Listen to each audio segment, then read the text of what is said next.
Hello friends, welcome to Hema Home Remedies with Hemalata Vinod Kumar. இன்னைக்கு வந்து நம்ம கற்பூரவள்ளி இலை சட்னி எப்படி செய்யறதுன்னு பார்க்கலாம். ஒரு கடாயில கொஞ்சமா எண்ணெய் சேர்த்துக்கோங்க.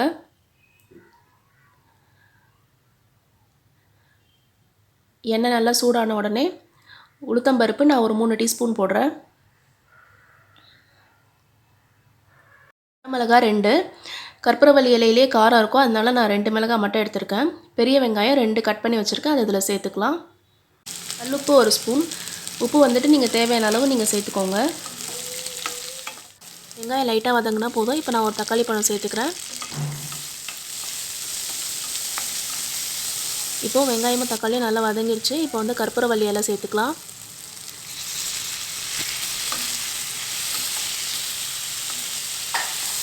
இந்த இலையை வந்து நம்ம லைட்டாக வதக்கினா போதும்.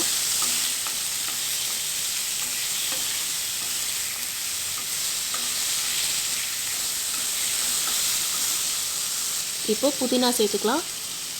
நீங்கள் கற்பூரவள்ளி இலை எந்த அளவுக்கு எடுத்துருக்கீங்களோ அந்தளவுக்கு நீங்கள் புதினா எடுத்துக்கோங்க. புதினா சேர்க்கறதுனால கற்பூரவள்ளியில் இருக்க காரம் வந்துட்டு கொஞ்சம் கம்மியாகும்.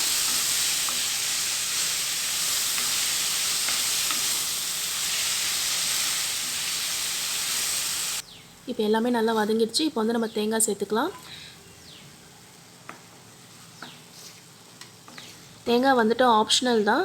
நீங்கள் குழந்தைங்களுக்கு கொடுக்கும்போது இந்த மாதிரி தேங்காய் சேர்த்து கொடுத்தீங்கன்னா குழந்தைங்க நல்லா விரும்பி சாப்பிடுவாங்க.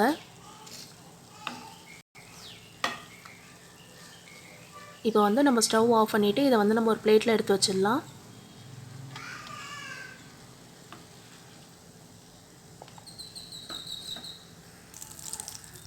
இப்போ அதே கடாயில் கொஞ்சமாக எண்ணெய் சேர்த்துக்கோங்க. சேர்த்துட்டு புளியை நல்லா நம்ம வதக்கிக்கலாம். இந்த அளவுக்கு புளி எடுத்துக்கோங்க.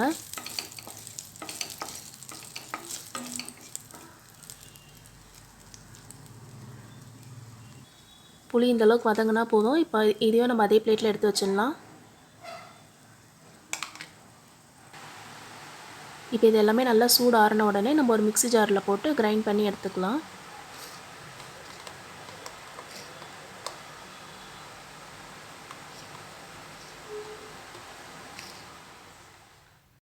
கொஞ்சமாக தண்ணி சேர்த்துக்கோங்க. இப்போ வந்து இதை நம்ம நல்லா கிரைண்ட் பண்ணி எடுத்துக்கலாம்.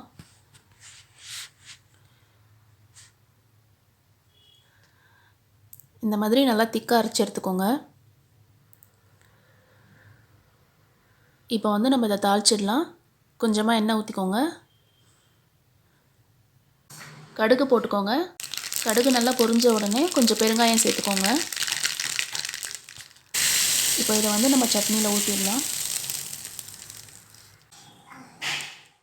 இது கோல்டுக்கு காஃபுக்கெலாம் ரொம்ப நல்லது. குழந்தைங்கள்லேருந்து பெரியவங்க வரைக்கும் எல்லாருமே விரும்பி சாப்பிடுவாங்க. கண்டிப்பாக ட்ரை பண்ணி பாருங்கள். ட்ரை பண்ணி பார்த்துட்டு எப்படி இருந்ததுன்னு கமெண்ட் செக்ஷனில் கமெண்ட் பண்ணுங்கள். இந்த வீடியோ உங்களுக்கு பிடிச்சிருந்தால் லைக் பண்ணுங்கள், ஷேர் பண்ணுங்கள் அண்ட் சப்ஸ்கிரைப் பண்ணுங்கள். தேங்க்யூ, பாய்.